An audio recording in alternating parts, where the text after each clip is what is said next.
Hello everyone, G-Mech again, back with another video. What you're looking at is a John Deere riding mower that's getting a constant problem with not getting fuel. And I think what happened here, the fuel cap kind of just fell apart. There you can see some of the debris that was in it.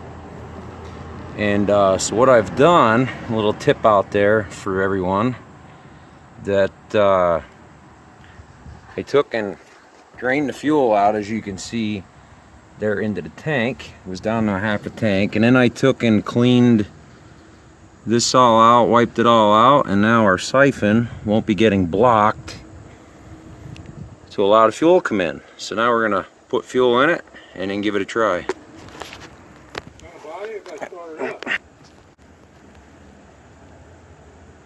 Alright, we got, as you can see by the fuel filter, fired it up, got fuel there now.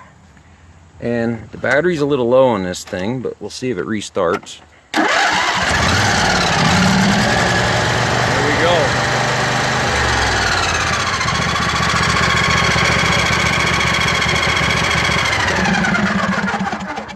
So we get a nice flow of fuel again. Been finding this, I had this about 4 times now. 4 different mowers had this same problem. So, you know, to give it a little tip out there to everyone, you know, check your gas cans, look down inside your fuel tank if you can see it, and make sure that your tanks are clean and your cans are clean. One way to prevent from having a no-start condition. So, this is G-Mech. Like, subscribe. Thanks for watching, and click that like button if you like the video, and remember, keep on wrenching.